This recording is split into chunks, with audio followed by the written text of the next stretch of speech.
Welcome to Season 7 of the Resilient Voices podcast.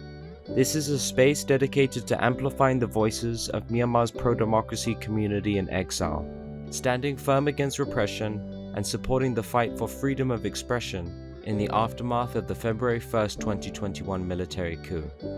Until now, our episodes have been in Burmese, serving as a vital resource for audiences within and beyond Myanmar. But this season, we're taking a new step. We're bringing our stories, insights, and struggles to a wider audience by presenting Season 7 in English. Why? Because Myanmar's fight for democracy matters to the world. Together, we can build greater understanding, foster solidarity, and inspire action to support those fighting for justice and freedom. Let's dive in.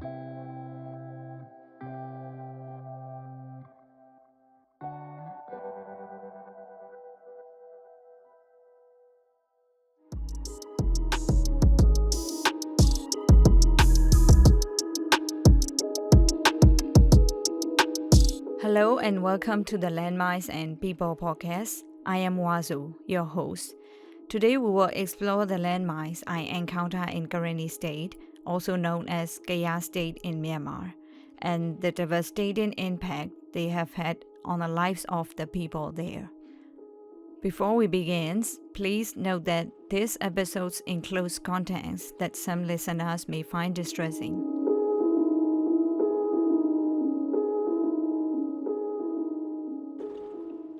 In February 2024, I traveled to Karenni as the editor and producer of a radio station. My main tasks were to interview individuals who had been injured by landmines and remnants of war and to study the terrain of the area. Upon my arrival, there was a big battle between the Burmese army and local revolutionary forces in the town of Dimoso. The Burmese military eventually retreated but left behind buried landmines throughout the town. In Dimoso, the junction between the western and eastern sides of the city was particularly dangerous due to the landmines. The local defense forces had to undertake the perilous task of clearing them, though some mines remained. To warn others, they marked these areas with small stones. So spotting such rocks serves as a critical warning to stay away, as they indicate the presence of landmines. I lived in the western part of Dimoso, which means traveling to the eastern side requires passing through a mine-ridden area. I've been to the eastern side twice, and while the first trip was filled with fear, I felt less scared the second time. When I went there for the first time, everything was new. It was at the end of winter, the beginning of summer, and in the evening the weather was gradually becoming cooler, and the fog began to hang over us. As we drove down the two-lane highway, surrounded on both sides by tall and cut grass and shrubs, we were informed by our security that landmines are hidden within these bushes, which requires extreme caution when moving down the highway.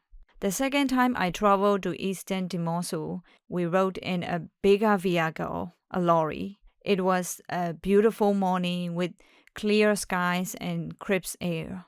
By then, the road had become familiar to me. I knew where the car would turn and where some of the landmines were hidden. But traveling in a lorry added a new layer of danger. The size of the vehicle made it more difficult to cross stretches of road riddled with landmines. Every time I spotted a landmine marker, just a simple sign surrounded by small rocks, I could feel my heart race and my palms sweating. As we edged past each time, I found myself reciting scriptures, hoping for safety. The momentary relief after passing one mine was quickly replaced by dread as we approached another. In some areas, I saw PDF comrades fearlessly clearing landmines from the bushes with nothing more than a road roller and wearing little to no protective gear. I couldn't tell if they were afraid, but if it were me, I would have felt the constant threat of mine exploding beneath me. In those tense moments, I consider myself relieved. I at least knew where the mines were.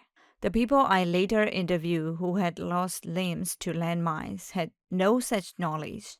They stepped on the mines unknowingly. Their lives changed forever in an instant.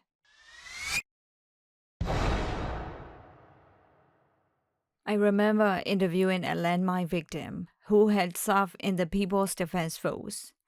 He had been injured by a mine while on his way to assist the other soldier in a battle against the Burmese army.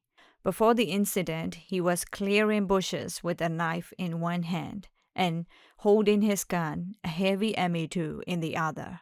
At one point, he handed the gun to a comrade behind him to focus on clearing the path. I've held that type of gun before, and I couldn't even grip it properly with both hands. As he got closer to the Burmese army, he turned to retrieve the gun from his comrade, and that's when he stepped on a mine. Listening to his account, I realized he had avoided one mine, only to step on another after turning back. When he confirmed this, my mind raced with thoughts. What if he hadn't handed over the gun? What if he hadn't turned around? If things had gone differently, I might never have heard his story. That thought stayed with me long after the interview. The mine he stepped on was an M14 anti-personnel mine, and it cost him his leg below the ankle. When I met him, his leg was wrapped in bandages, and he calmly told me it would heal soon. His responses to my question were measured and emotionless, as if he were recounting someone else's story. Then his 3-year-old son came over to join us, and we stopped the interview to greet the child. As the boy played beside him, the man said something that stuck me deeply. If people call your child the son of a man without a leg, or the son of a man with a prosthetic leg, don't let it discourage you. His tone was steady, but the weight of those words lingered. I couldn't bring myself to ask if others were already calling his child such names, or if the boy, so young, even understood what those words meant. The thoughts haunted me too. Another person I interviewed was an 18-year-old girl who had stepped on a landmine on her 17th birthday, leading to the amputation of her leg from the knee. For her, every birthday is now a painful reminder of that life-altering day. It felt like something out of a tragic movie. But for her, this was no fictional story. It was her reality.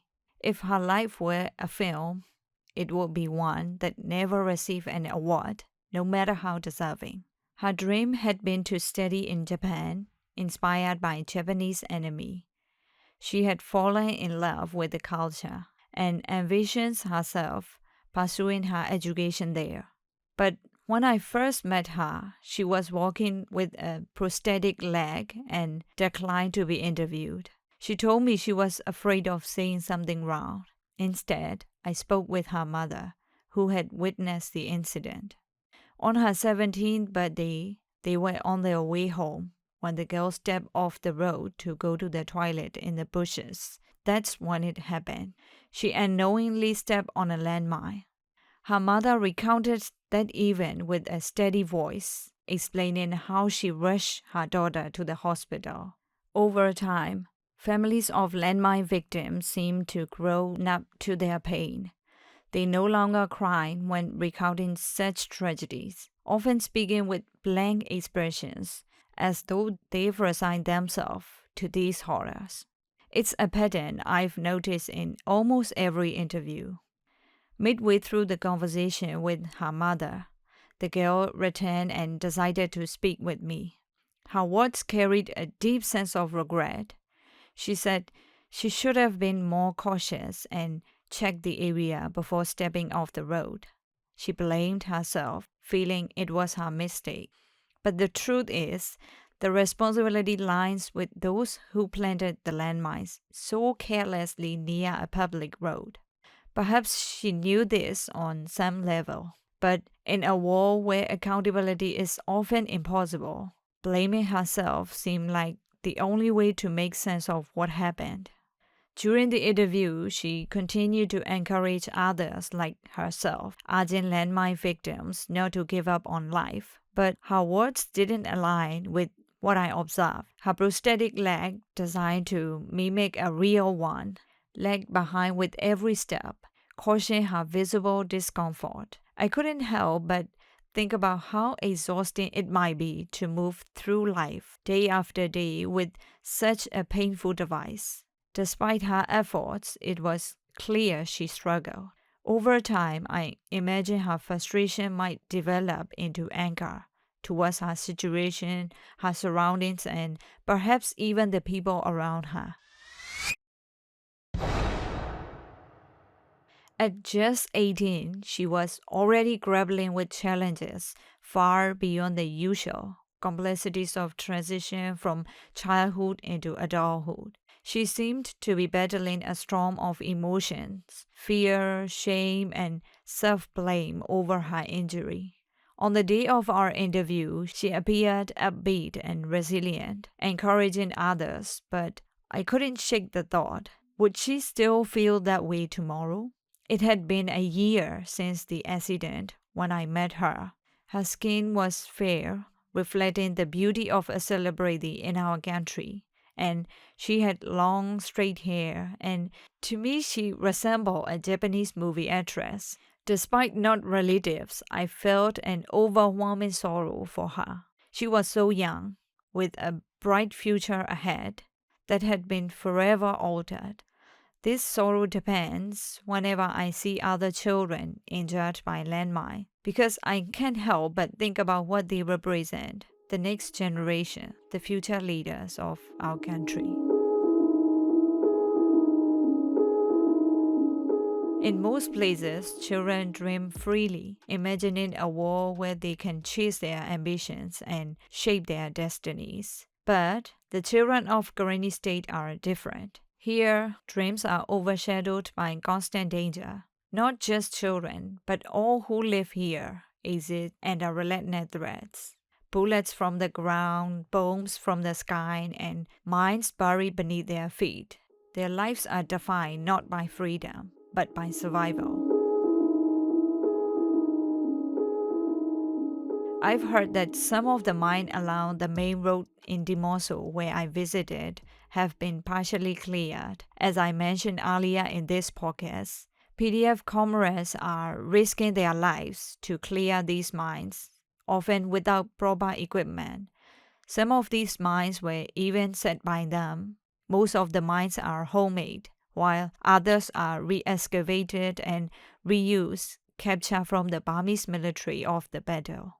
The deminers of the PDF have lost hands, legs, feet, and some even their eyesight. Despite knowing the constant danger, they continue their work without fear. To me, they almost don't see human anymore. They move like robots, driven, focused, and relentless. But no matter how hard they try, clearing mines by hand will never be enough. According to the international campaign to ban landmines, Myanmar has the highest number of landmines casualties globally.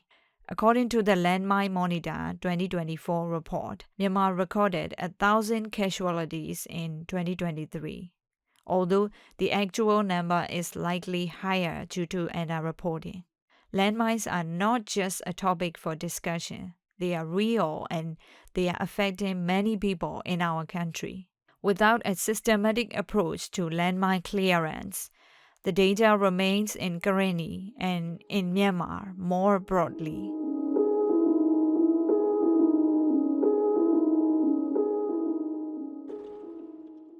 I'd love to hear your thoughts on this episode.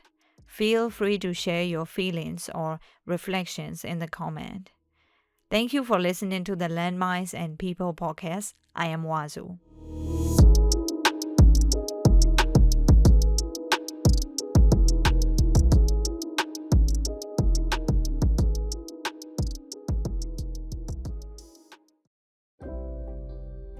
We hope these stories have offered insight into the ongoing struggle in Myanmar and the resilience of the pro-democracy community in exile. We encourage you to share what you've heard with others, amplify these voices, and help keep the conversation about Myanmar alive. Stay connected with us for updates and new episodes on Instagram and Facebook at Resilient Voices Podcast. If you enjoyed this episode, don't forget to hit the like button. Your support helps us reach an even wider audience. Until next time, take care and thank you for listening.